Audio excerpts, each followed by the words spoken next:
ஓம் சாந்தி. இன்றைய முரளி 27/1/2026 பார்த்தாதான் மதுபன். இனிய குழந்தைகளே, ஒவ்வொரு அடியும் ஸ்ரீமத் படி நடக்க வேண்டும். இல்லையென்றால் மாயா திவாலாக்கும். இந்த கண்கள் அதிகம் ஏமாற்றுகின்றன. இதை மிக மிக கவனமாக பார்த்து கொள்ள வேண்டும். கேள்வி: எந்த குழந்தைகளை மாயா அதிக விகர்மம் செய்ய வைக்கிறது? யாகத்திற்கு தடையாக இருப்பவர் யார்? பதில்: யாருக்கு தான் என்ற அகந்தை இருக்குமோ அவர்களை மாயா அதிக விகர்மம் செய்ய வைக்கிறது. அப்படி பொய்யான அகந்தையுடையவர்கள் முரளியும் படிப்பதில்லை. அப்படி தவறு செய்வதால் மாயா கன்னத்தில் அறைந்து வர்த்து நாட் பெண்ணியாக்குகிறது. யாருடைய புத்தியில் பிறரை பற்றி வேண்டாத விஷயங்கள் இருக்குமோ அவர்கள் யாகத்திற்கு தடையாக இருக்கிறார்கள். இது பெரிய கெட்ட பழக்கம். ஓம் சாந்தி. ஆன்மீக குழந்தைகளுக்கு தந்தை புரிய வைத்திருக்கிறார். இவர் தந்தையாகவும் இருக்கிறார், டீச்சராகவும் இருக்கிறார், சுப்ரீம் குருவாகவும் இருக்கிறார் என்ற எண்ணத்தோடு குழந்தைகள் நீங்கள் இங்கே நிச்சயம் அமர்ந்து இருப்பீர்கள்.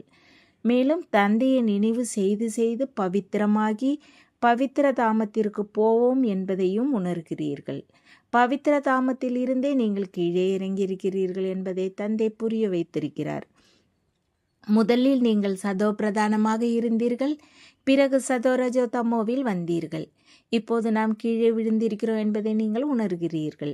நீங்கள் சங்கமயுகத்தில் இருக்கிறீர்கள், எனினும் நாம் விலகி இருக்கிறோம் என்பது உங்களுக்கு ஞானத்தில் தெரியும்.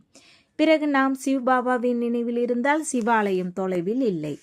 சிவபாபாவை நினைவே செய்யவில்லை என்றால் சிவாலயம் வெகு தொலைவில் இருக்கும். தண்டனைகள் பெற வேண்டியிருந்தால் வெகு தூரமாகிறது. அதனால் தந்தை குழந்தைகளுக்கு அதிக சிரமம் எதையும் கொடுப்பதில்லை. மனம் சொல் செயலில் பவித்திரமாக வேண்டும் என அடிக்கடி சொல்கிறார். இந்த கண்களும் அதிகம் ஏமாற்றுகின்றன. மிகவும் கவனமாக நடக்க வேண்டியிருக்கிறது. தியானமும் டிரான்ஸ் யோகமும் முற்றிலும் வேறாக இருப்பதை தந்தை புரிய வைத்திருக்கிறார். யோகம் என்றால் நினைவு. கண்களை திறந்தபடியே நினைவு செய்ய முடியும். தியானத்தை யோகம் என்று சொல்ல முடியாது. தியானத்தில் செல்வதை ஞானம் என்றோ யோகம் என்றோ சொல்ல முடியாது. தியானத்தில் செல்பவர்களோடு மாயாவும் அதிக யுத்தம் செய்கிறது. அதனால் இதில் மிக கவனம் இருக்க வேண்டும். தந்தையின் நியமப்படி நினைவு செய்ய வேண்டும். சட்டத்திற்கு புறம்பாக ஏதாவது காரியம் செய்தால் மாயா முழுமையாக விழ வைக்கும். தியானத்தின் மீது ஒருபோதும் ஆசையும் வைக்கக்கூடாது. ஆசை என்றால் என்னவென்று அறியாதவராக வேண்டும். உங்களுக்கு எந்த ஆசையும் இருக்கக்கூடாது. நீங்கள் தந்தையின் கட்டளைப்படி நடந்தால் தந்தை உங்கள் அனைத்து ஆசைகளையும் நீங்கள் கேட்காமலேயே பூர்த்தி செய்வார். ஒருவேளை தந்தையின் கட்டளையை மீறி தலைகீழ் வழியில் போனால் சொர்க்கத்திற்கு போவதற்கு பதிலாக நரகத்திற்கு விழ வாய்ப்பு இருக்கிறது. யானையை முதலை தின்றதாக பாடலும் இருக்கிறது. பலருக்கு ஞானத்தை கொடுத்தவர் போக வைத்தவர் என்று இல்லை. ஏனென்றால் சட்டத்திற்கு விரோதமாக நடப்பதால் முழு மாயாவியாகிறார்கள். தேவராகி கொண்டு இருக்கும் பொழுதே அசுரராகிறார்கள். அதனால் இந்த மார்க்கத்தில் அதிக கவனம் தேவை. தன் மீது கட்டுப்பாடு வைக்க வேண்டும். தந்தை குழந்தைகளுக்கு எச்சரிக்கை கொடுக்கிறார். ஸ்ரீமத்தை மீறாதீர்கள். அசுர வழியில் நடந்தால் உங்களுக்கு இறங்குங்களை ஏற்பட்டது. எங்கிருந்த நீங்கள் முற்றிலும் எங்கே வந்து சேர்ந்திருக்கிறீர்கள்? முழுமையாக கீழே வந்து சேர்ந்திருக்கிறீர்கள். இப்போதும் ஸ்ரீமத்திபடி நடக்காமல் அலட்சியமாக இருந்தால் பதவி அழிந்துவிடும். ஸ்ரீமத்தின் ஆதாரம் இல்லாமல் எதை செய்தாலும் அதனால் அதிக டிஸ்சர்வீஸ் செய்தீர்கள் என நேற்றும் தந்தை புரிய வைத்தார். ஸ்ரீமத் இல்லாமல் செய்தால் இறங்கிக் கொண்டே போவீர்கள். ஆரம்பத்தில் இருந்தே தந்தை தாய்மார்களை நிமித்தமாக வைத்தார். ஏன் என்றால் கலசமும் தாய்மார்களுக்கே கிடைக்கிறது. வந்தே மாதரம் என பாடப்பட்டிருக்கிறது. பாபாவும் தாய்மார்களை வைத்து ஒரு கமிட்டி உருவாக்கினார்.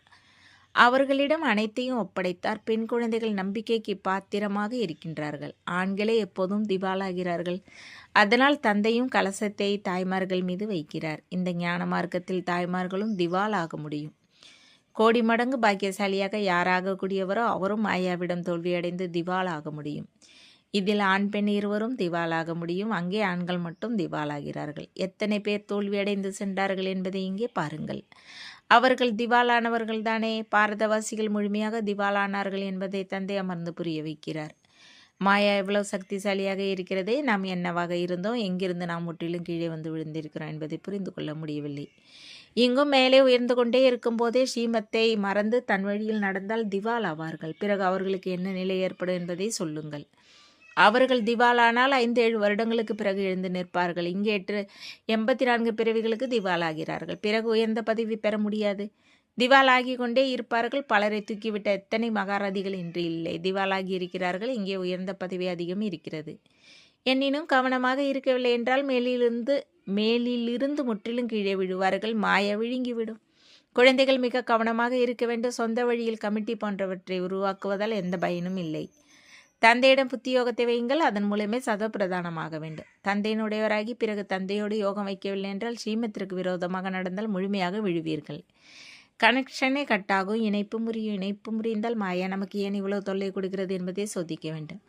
முயற்சி செய்து தந்தையோடு இணைப்பை ஏற்படுத்த வேண்டும். இல்லை என்றால் பேட்டரி எப்படி சார்ஜ் ஆகும்?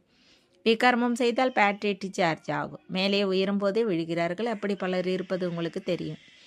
ஆரம்பத்தில் எத்தனை பேர் வந்து தந்தையினுடையவரானார்கள்? பட்டியல் வந்தவர்கள் இன்று எங்கே இருக்கிறார்கள்? விழுந்து விட்டனர். ஏனென்றால் பழைய உலகம் நினைவிற்கு வந்தது. நான் உங்களுக்கு எல்லையற்ற வைராக்கியத்தை ஏற்படுத்துகிறேன் என்று இப்போது தந்தை சொல்கிறார். இந்த பழைய பதித்த உலகின் மீது உள்ளத்தை வைக்கக்கூடாது, சொர்க்கத்தில் உள்ளத்தை வைக்க வேண்டும்.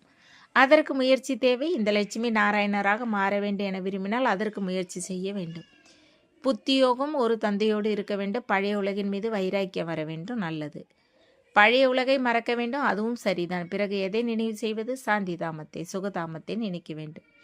எவ்வளவு முடியுமோ அவ்வளவு அமர்ந்தாலும் எழுந்தாலும் போனாலும் வந்தாலும் தந்தையை நினைவு செய்ய வேண்டும். எல்லையற்ற சுகமான சொர்க்கத்தை நினைவு செய்ய வேண்டும். இது மிகவும் எளிது. இந்த 2 ஆசைகளுக்கு மாறாக நடந்தால் பதவி நாசமாகும். நரனிலிருந்து நாராயணராகவே நீங்கள் இங்கு வருகிறீர்கள். தமோ பிரதானத்திலிருந்து சதோ பிரதானம் ஆக வேண்டும் என நீங்கள் அனைவருக்கும் சொல்கின்றீர்கள். ஏனென்றால் திரும்பும் பயணம் நடக்கிறது. உலகத்தின் வரலாறு புவியில் ரீபீட் ஆகிறது என்றால் நரகத்திலிருந்து சொர்க்கமாகவும் பிறகு சொர்க்கத்திலிருந்து நரகமாகவும் மாறுகிறது. இந்த சக்கரம் சுற்றி கொண்டே இருக்கிறது. இங்கே சுயதரிசன சக்கரதாரி அமருங்கள் என்று தந்தை சொல்கிறார். நாம் எத்தனை முறை இந்த சக்கரத்தை சுற்றி வந்திருக்கிறோம் என்று நினைவில் இருங்கள். நாம் சுயதரிசன சக்கரதாரிகள். இப்போது மீண்டும் தேவராகிறோம். உலகில் யாருக்கும் இந்த ரகசியம் தெரியாது. இந்த ஞானத்தை தேவர்களுக்கு சொல்லக்கூடாது. அவர்கள் பவித்திரமாகவே இருக்கிறார்கள். சங்கொலி எழுப்ப அவர்களிடம் ஞானமே இருப்பதில்லை. பவித்திரமாகவும் இருக்கிறார்கள். அதனால் அவர்களுக்கு அடையாளம் கொடுப்பதற்கு அவசியமே இல்லை. எப்போது இருவரும் ஒன்றாக 4 கரத்தோடு இருப்பார்களோ அப்போது அடையாளம் இருக்கும். உங்களுக்கும் கொடுப்பதில்லை. ஏனென்றால் இன்று தேவராக இருக்கும் நீங்கள் நாளை கீழே விழுகிறீர்கள். மாயா விழ வைக்கிறது. தந்தை தேவராக மாற்றுகிறார். மாயா பிறகு அசுரராக மாற்றுகிறது. அநேக விதங்களில் மாயா பரீட்சை வைக்கிறது. தந்தை எப்போது புரிய வைக்கிறாரோ அப்போது நமது நிலை உண்மையில் தாழ்ந்திருக்கிறது என்பதே தெரிகிறது. எத்தனை அப்பாவிகள் தங்கள் அனைத்தையும் சிவபாபாவின் கஜானாவில் சேமிக்கிறார்கள். இருந்தும் சில நேரம் மாயாவிடம் தோல்வி அடைகிறார்கள். சிவபாபாவினுடையவராக மாறியது பிறகு ஏன் மறக்கிறார்கள்? இதில் யோக யாத்திரை முக்கியம். யோகத்தால் தான் தூய்மையாக முடியும். ஞானத்தோடு கூடவே பவித்திரமும் தேவை. பாபா வந்து எங்களை தூய்மையாக்குங்கள், அப்போதே நாங்கள் சொர்க்கத்திற்கு போக முடியும் என அழைக்கவும் செய்கிறீர்கள். தூய்மையாகி உயர்ந்த பதவி பெறுவதற்கு நினைவு யாத்திரை இருக்கிறது. யார் சென்று விடுகிறார்களோ அவர்களும் ஏதோ கொஞ்சம் கேட்டு இருப்பதால் நிச்சயம் சிவாலயத்திற்கு வருவார்கள். பிறகு பதவி எப்படி பெற்றாலும் நிச்சயம் வருவார்கள். ஒரு முறையாவது நினைவு செய்தால் சொர்க்கத்திற்கு வருவார்கள். மற்றபடி உயர்ந்த பதவி கிடைக்காது. சொர்க்கத்தின் பெயரை கேட்டு மகிழ்ச்சி அடைய வேண்டாம். பெயிலாகி அற்ப பைசாவின் பதவி பெறுவதில் மகிழ்ச்சி அடையக்கூடாது. அது சொர்க்கம்தான். எனினும் அதில் பதவிகள் அதிகம் இருக்கின்றன. நான் வேலைக்காரன், நான் தோட்டி என்று உணர்வு வரும் தானே. நான் என்ன ஆவேன்? நான் என்ன விக்ரமம் செய்தால் எனக்கு இந்த நிலை வந்தது? நான் ஏன் மகாராணி ஆகவில்லை என்ற எல்லாமெல்லாம் கடைசியில் உங்களுக்கு காட்சிகளாக கிடைக்கும். ஒவ்வொரு அடியிலும் கவனமாக நடப்பதன் மூலம் நீங்கள் கோடீஸ்வராக முடியும். கவனம் இல்லை என்றால் கோடீஸ்வராக முடியாது. கோவிலில் தேவர்களுக்கு தாமரையின் அடையாளத்தை கட்டியிருக்கிறார்கள். வித்தியாசத்தை புரிந்து கொள்ள முடியும் தானே. அந்தஸ்திலும் அதிக வித்தியாசம் இருக்கும். இப்போது கூட எத்தனை நிலைகள் இருப்பதை பாருங்கள். எவ்வளவு ஆடம்பரம் இருக்கிறது. ஆனால் அது அற்பகால சுகம். எனவே இப்போது இந்த உயர்ந்த பதவி பெற வேண்டும் என்று தந்தை சொல்கிறார். அதற்கு அனைவரும் கையை உயர்த்துகிறீர்கள். அதற்கு அவ்வளவு முயற்சி செய்ய வேண்டும். கையை உயர்த்துபவர்கள் தாமே அழிந்து போவார்கள். இவர் தேவராகி கொண்டு இருந்தார் என்று சொல்வார்கள். முயற்சி செய்து கொண்டிருந்த போதே அழிந்து விட்டார். கையை உயர்த்துவது எளிது, பலருக்கு புரிய வைப்பதும் எளிது. மகாரதியாக இருந்து புரிய வைத்தவர்களும் காணாமல் போகிறார்கள். பிறருக்கு நன்மை செய்து தனக்கு தீமை செய்து அமர்கிறார்கள். அதனால் கவனமாக இருக்க வேண்டும் என்பதை தந்தை புரிய வைத்திருக்கிறார். அகநோக்கில் இருந்து தந்தையை நினைவு செய்ய வேண்டும். எப்படி நினைவு செய்ய வேண்டும்? தந்தை நமது தந்தையாகவும் இருக்கிறார், டீச்சராகவும் இருக்கிறார், சத்குருவாகவும் இருக்கிறார். நாம் நமது இனி வீட்டிற்கு செல்கிறோம் என்ற எல்லா ஞானமும் மனதில் இருக்க வேண்டும். தந்தையிடம் ஞானம் யோகம் இரண்டும் இருக்கின்றன. உங்களிடமும் இருக்க வேண்டும். சிவபாபா கற்பதில் ஞானமும் இருக்கிறது, நினைவும் வருகிறது என்பது உங்களுக்கு தெரியும். ஞானம் யோகம் இரண்டும் சேர்ந்து செல்கிறது. அதற்காக யோகத்தில் அமர்ந்து சிவபாபாவை நினைவு செய்து கொண்டே இருக்க ஞானம் மறந்தது என இருக்கக்கூடாது. தந்தை யோகத்தை கற்பிக்கும் போது ஞானம் மறக்குமா என்ன? முழு ஞானமும் அவரிடம் இருக்கிறது. குழந்தைகள், உங்களிடம் இந்த ஞானம் இருக்க வேண்டும். படிக்க வேண்டும். நான் எப்படி கர்மம் செய்கிறேனோ அப்படி என்னை பார்த்து பிறரும் செய்வார்கள். நான் முரளி படிக்கவில்லை என்றால் பிறரும் படிக்க மாட்டார்கள். நான் எப்படி துர்க்கதி பெறுவனோ அப்படி பிறரும் துர்க்கதி பெறுவார்கள்.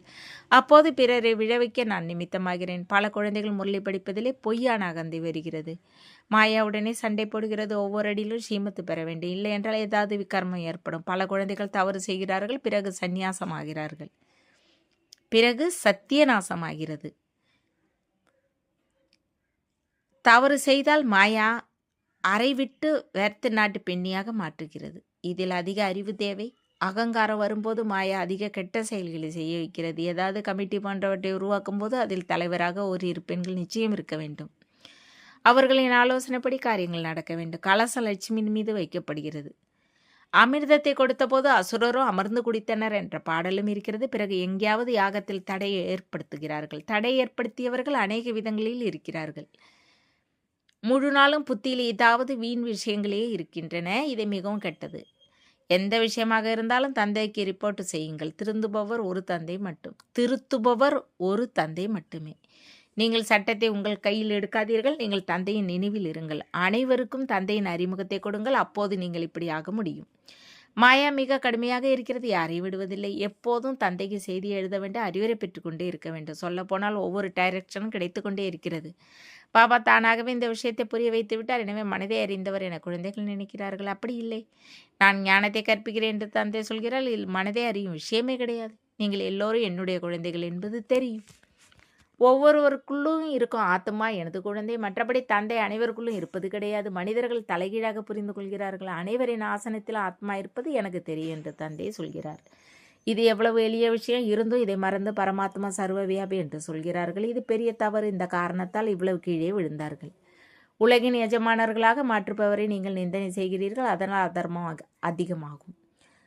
அதிகமாகும் போதெல்லாம் நான் வருவேன் என்று தந்தை சொல்கிறார். தந்தை இங்கே வரும்போது குழந்தைகள் நன்றாக ஞான சிந்தனை செய்ய வேண்டும். ஞானத்தை பற்றி மிக அதிகமாக சிந்தனை செய்ய வேண்டும். நேரம் கொடுக்க வேண்டும். அப்போது நீங்கள் உங்களுக்கு நன்மை செய்து கொள்ள முடியும். இதில் பைசா போன்ற எந்த விஷயமும் கிடையாது. யாரும் பட்டினியால் சாவதில்லை. யார் எந்த அளவு தந்தையிடம் சேமிப்பாரோ அந்த அளவு பாக்கியம் உருவாகும். ஞானம் மற்றும் பக்திக்கு பிறகு வைராக்கியம் என்பதை தந்தை புரிய வைத்திருக்கிறார். வைராக்கியம் என்றால் அனைத்தையும் மறக்க வேண்டும். தன்னை விடுவிக்க வேண்டும். சரீரத்திலிருந்து ஆத்மாக்கள் நாம் இப்போது போகிறோம். நல்லது. இனிமேலும் இனிமையான காணாமல் போய் கண்டெடுக்கப்பட்ட செல்ல குழந்தைகளுக்கு தாய் தந்தை பாப்தாதாவின் அன்பு நினைவுகள் மற்றும் காலை வணக்கம். ஆன்மீக குழந்தைகளுக்கு ஆன்மீக தந்தை நமஸ்காரம். ஆன்மீக தந்தைக்கு ஆன்மீக குழந்தைகளின் அன்பு நினைவுகள் மற்றும் நமஸ்காரம். தாரணைக்கான முக்கிய சாரம். 1. தன் மீது மிகுந்த கட்டுப்பாடு வைக்க வேண்டும். ஸ்ரீமத்தை ஒருபோதும் அலட்சியம் செய்யக்கூடாது. மிக மிக கவனமாக இருக்க வேண்டும். ஒருபோதும் எந்த நியமத்திற்கு விரோதமாக நடக்கக்கூடாது. 2. அகநோக்கிலிருந்து ஒரு தந்தையிடம் புத்தியின் இணைப்பை ஏற்படுத்த வேண்டும். இந்த அழுக்கான பழைய உலகின் மீது எல்லையற்ற வைராக்கியம் வைக்க வேண்டும். நான் செய்யும் செயலை பார்த்து அனைவரும் செய்வார்கள் என்பது புத்தியில் இருக்க வேண்டும். வரதானம். ஞான பாயிண்டுகளை தினந்தோறும் ரிவைஸ் செய்து சமாதான சுரூபமாகும் கவலையற்ற நாட்டின் மகாராஜா ஆகுக. டைரியில் அல்லது புத்தியில் இருக்கும் ஞான பாயிண்டுகளை தினந்தோறும் ரிவைஸ் செய்யுங்கள். மேலும் அவற்றை அனுபவத்திற்கு கொண்டு வாருங்கள். அப்போது எந்தவித பிரச்சனையும் எளிதில் முடிந்துவிடும். ஒருபோது வீண் எண்ணங்களின் சுத்தியலால் பிரச்சனை வடிவக்கல்லை உடைப்பதில் நேரத்தை வீணாக்காதீர்கள். ட்ராமா என்ற வார்த்தையின் நினைவால் தாண்டி குதித்து முன்னேறுங்கள். பிறகு இந்த பழைய சமஸ்காரம் உங்கள் தாசியாகும். எனினும் முதலில் மகாராஜா ஆகுங்கள். சிம்மாசனதாரி ஆகுங்கள். ஸ்லோகன். ஒவ்வொருவருக்கும் மரியாதை கொடுப்பதே மரியாதை பெறுவதாகும். அவ்வியக்த செய்கை. இந்த அவ்வியக்த மாதத்தில் பந்தன் முக்தராக இருந்து ஜீவன முக்தி ஸ்திதியை அனுபவம் செய்யுங்கள். ஜீவன் பந்தனத்தோடு தான் ஜீவன் முக்தியின் அனுபவம் ஏற்படும். அங்கே ஜீவன் பந்தனத்தின் விஷயமே இல்லை. அங்கே அந்த பலன் மட்டுமே இருக்கும். முக்தி தாமத்தின் முக்தியாக எதை இப்போது அனுபவம் செய்கிறீர்களோ அதை அங்கே அனுபவம் செய்ய முடியாது. அதனால் சங்கம யுகத்தில் முக்தி ஜீவன் முக்தியை அனுபவம் செய்யுங்கள். ஆஸ்திக அதிகாரி ஆகியிருக்கிறீர்கள். இப்போது அதை வாழ்வில் தாரணை செய்து முழு லாபம் பெறுங்கள். ஓம் சாந்தி. தேங்க்ஸ் பாபா.